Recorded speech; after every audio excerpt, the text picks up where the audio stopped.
Most people think food security looks like a bunker, shelves of freeze-dried meals, or a fridge packed with supplements they barely understand. I used to think that too. Years ago, I chased every superfood trend that promised energy, longevity, and better health acai. Spirulina, chlorella, imported powders with price tags that made 0 cents.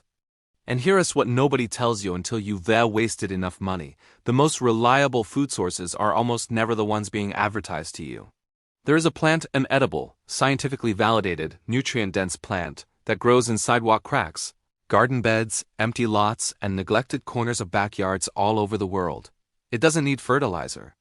It doesn't need special soil. It doesn't need protection. And once it shows up, it keeps coming back.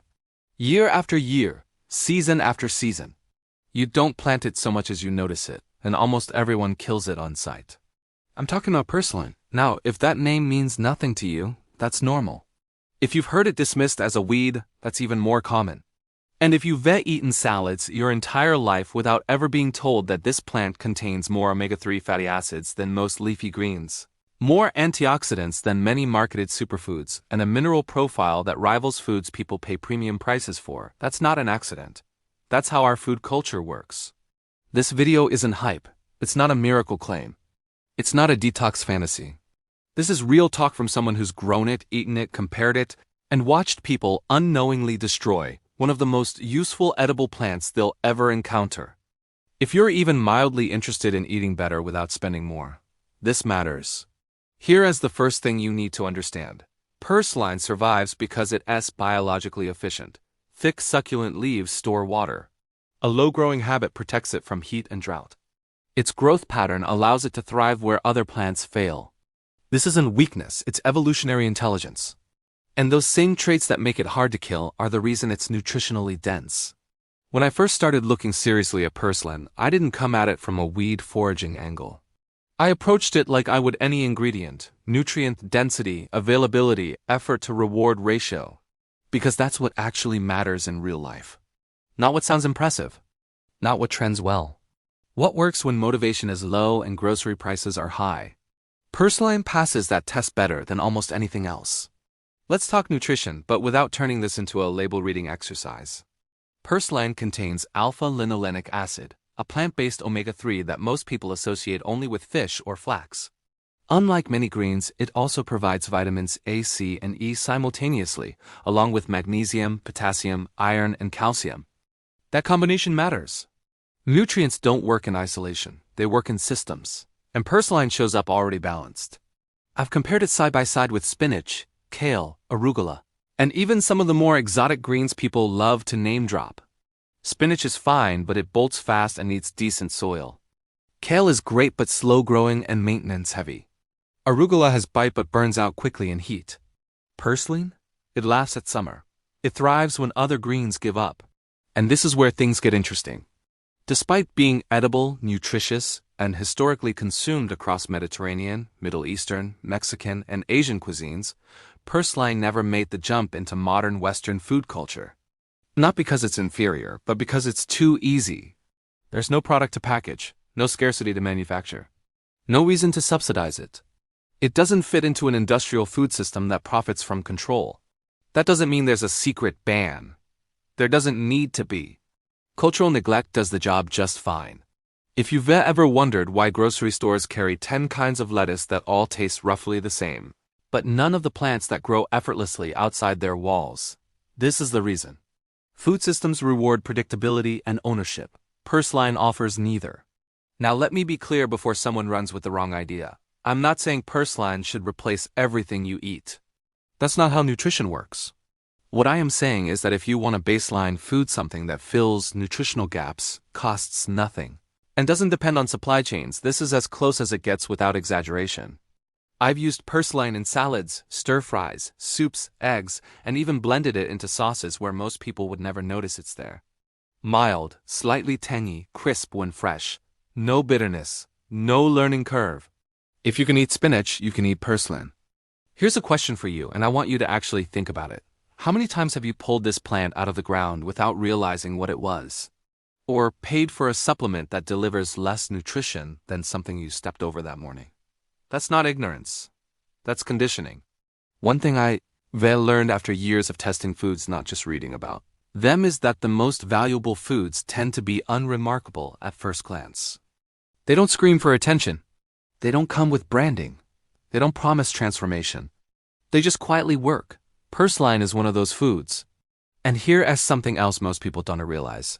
Once purslane establishes itself in an area, it essentially becomes self-renewing. You don't replant it every year. You don't baby it.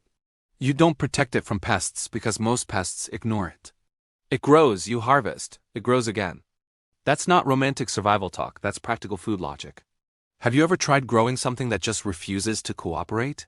Expensive seeds, careful watering, perfect soil, and one heat wave wipes it out. That experience alone is why so many people give up on growing food entirely. Purslane is the opposite experience. It succeeds even when you don't, and that matters more than people admit. Because sustainability isn't about ideals. It's about repeatability. If something only works when conditions are perfect, it doesn't work. Purslane works when conditions are bad. Before we go further, I want to hear from you. Have you ever noticed this plant before? Maybe under a different name? Maybe you've pulled it thinking it was useless. Drop a comment and let me know, because almost everyone has a wait, that's edible moment with this one. In the next part, we're going to get more specific. I'll break down how purslane compares to popular superfoods, where the hype falls apart, and why this plant keeps showing up in serious nutritional research despite being ignored by mainstream wellness culture. And there is one misconception about purslane that needs to be cleared up completely, because it's the reason a lot of people dismiss it before giving it a fair shot. That's coming next. By the time most people hear the word superfood, their guard is already up, and honestly, that's fair.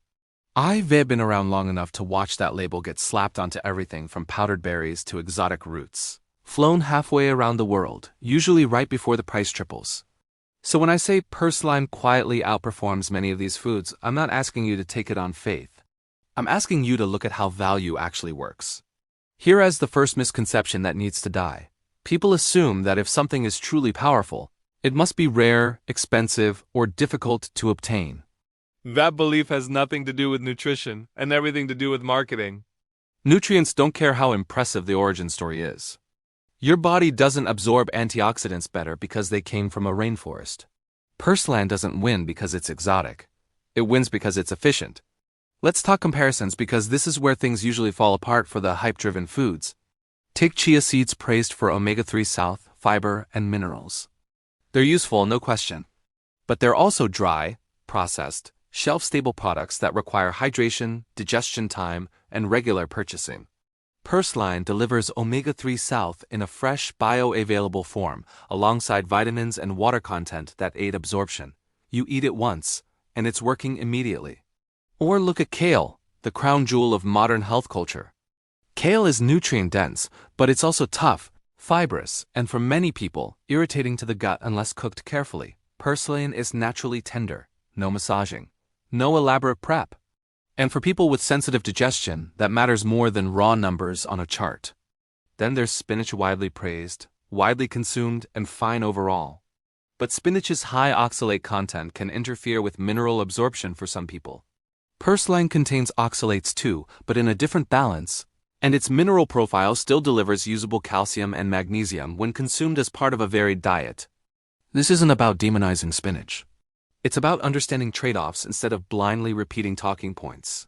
This is something I wish more health conversations included: context. No food exists in isolation. What matters is how it fits into real human habits. Purslane fits because it doesn't demand perfection. You don't need to change your lifestyle to benefit from it. You add it, and that's it. Now let's address the elephant in the room. The reason many people write purslane off immediately. It's labeled a weed. And in modern thinking, weeds are bad by definition. They're unwanted, invasive, something to eliminate. But here's the truth: weed isn't a biological category. It's a human judgment. A plant becomes a weed when it grows where someone didn't plan for it. That's it. Dandelions are weeds. Clover is a weed. Lamb's quarters are weeds. And historically, all of them were eaten. Purslane earned the weed label because it thrives in disturbed soil, exactly the places humans create. Gardens, sidewalk edges, construction zones. Anywhere we disrupt ecosystems, purslane moves in to stabilize the ground. That's not a flaw, that's a role. And here's where institutional neglect quietly enters the picture, not as a conspiracy, but as a structural reality. Industrial agriculture prioritizes crops that can be standardized, controlled, harvested mechanically, and sold at scale. Purslane doesn't cooperate, it grows on its own schedule. It spreads freely, it refuses to be owned in the usual way. There's no incentive to promote a food that people can grow accidentally. So instead of being studied as a mainstream crop, purslane ends up categorized as a nuisance plant, despite research consistently confirming its nutritional value. The information exists, it's just not amplified. And in a world driven by attention, what isn't amplified might as well not exist. Here's something most people don't expect. Purslane isn't some fringe discovery. It has been eaten for thousands of years. Ancient Greeks wrote about it. Traditional Chinese medicine used it. Mediterranean and Middle Eastern cuisines still incorporate it today. Mexico has never stopped eating it. The idea that it's not food is extremely recent and extremely Western. When I started intentionally adding purslane to my diet, I didn't do it because I thought it would change my life overnight. I did it because it checked a box I rarely see filled. High nutrition, zero cost, zero stress. And over time that adds up. One of the biggest mistakes I see people make in health is chasing intensity instead of consistency. They'll do a 30-day cleanse, buy supplements they forget to take, or overhaul their diet in a way that collapses after 2 weeks. Purslane doesn't demand motivation. It just shows up. And yes, there are limitations. This is where I stay honest. Purslane isn't high in protein. It's not a complete diet. It won't magically fix poor habits. Anyone telling you otherwise is selling something. But as a foundational food, something that fills micronutrient gaps, supports hydration, and adds resilience to your food options, it's hard to beat. If you've ever bought a greens powder, pause for a second. Ask yourself what you were actually trying to get from it. Minerals? Antioxidants? Convenience? Now ask whether a fresh plant growing outside could deliver the same benefit without the recurring cost. For a lot of people, the answer is uncomfortable. Let me ask you something directly. Have you ever followed a health trend that sounded great, but didn't stick? Or spent money on something that promised more than it delivered? You're not alone. Drop it in the comments. Those stories matter more than people admit. In a moment, I'll get into something practical that almost nobody talks about. How to actually use purslane safely and intelligently, including where people go wrong and why that leads to unnecessary fear or dismissal. Because the biggest threat to underrated foods isn't danger, it's misunderstanding. By this point, you might be thinking, okay, this sounds interesting, but where's the catch? That's a fair question. Anytime a food sounds too useful, too easy, or too overlooked, people assume there must be a downside no one's mentioning. And with purslane, there is nuance, but not the kind that should scare you off. Let's start with the biggest source of confusion: identification. Purslane is safe to eat, but only if you actually know what you're looking at. This isn't a casual grab-anything green situation. True purslane has smooth, reddish stems, thick succulent leaves that are paddle-shaped, and a low, sprawling growth pattern. It snaps cleanly when broken and has a slightly lemony taste when raw. If a plant looks hairy, upright, or milky when cut, it's not purslane. This isn't fear-mongering, it's basic competence. Respect the difference between confidence and carelessness. That said, once you've correctly identified it once, you'll recognize it forever. I've taught people how to spot it in under 5 minutes and they never forget. It's one of those plants that clicks. And when it does, you start seeing it everywhere. Now let's address the second misconception, the one that gets repeated endlessly online: oxalates. Yes, purslane contains oxalates. So do spinach, beets, Swiss chard, almonds, and dozens of foods people eat daily without panic. The issue isn't oxalates in isolation, it's context, quantity, and variety. If someone eats massive amounts of any single high oxalate food every day, with poor hydration and no dietary balance, problems can arise. That's not a purslane problem. That's a pattern problem. For the average person using purslane as a regular green among others, there's no practical issue. Cooking it lightly reduces oxalates further, but even raw consumption in reasonable amounts is well within normal dietary boundaries.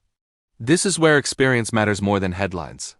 People who actually eat a wide range of plants don't get stuck in fear loops about individual compounds. They focus on patterns. That's how health works in the real world. So how do you actually use purslane?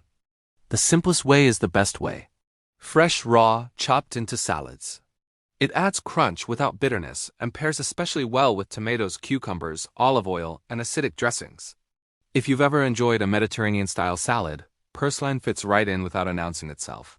Light cooking is another option, sautéed briefly with garlic, folded into eggs, or added at the end of soups. Because it has high water content, it wilts quickly, so it's not something you overcook. Treat it gently. Think of it as a finishing green, not a base. One thing I don't recommend is overprocessing it. Blending it into smoothies is fine occasionally, but turning it into powders or extracts misses the point. Part of its value is freshness and ease. When people try to industrialize simple foods, they usually strip away what made them valuable in the first place. Now let's talk about the idea that purslane feeds you forever. That phrase isn't about immortality or magic, it's about resilience. Once purslane establishes itself in an area, it reseeds effortlessly. You can harvest it repeatedly without killing the plant. It thrives in heat when other greens fail. It grows in poor soil. It doesn't demand attention. In practical terms, that means you always have something. And that matters more than having the perfect thing. Food security isn't about stockpiles. It's about redundancy, having multiple options. Knowing that if one system fails, price spikes, shortages, motivation, you're not starting from zero. Purslane is a safety net most people already have and don't recognize. Here's the deeper truth I want to leave you with, and it applies far beyond this one plant. The most valuable knowledge is often unprofitable. If something can't be packaged, branded, or sold repeatedly, it won't be pushed. That doesn't make it unimportant. It makes it invisible. Health culture today is loud. Trends move fast. New discoveries appear every week. And in all that noise, the quiet, durable solutions get ignored. Purslane doesn't trend well. It doesn't photograph like a miracle powder. It doesn't promise transformation. It just works. I've seen people completely reframe how they think about food after learning about this plant. Not because purslane is special, but because it breaks the illusion that good nutrition must be complicated or expensive. Once that illusion cracks, a lot of other assumptions fall apart with it. So here's my final expert tip. Don't chase perfection. Build baseline competence. Learn a few plants. Learn a few skills. Learn what grows where you live. That knowledge compounds far faster than any supplement stack ever will. If this video changed how you look at the ground you walk on every day, that's a win. If it made you question where your health information comes from, even better. And now I want to hear from you.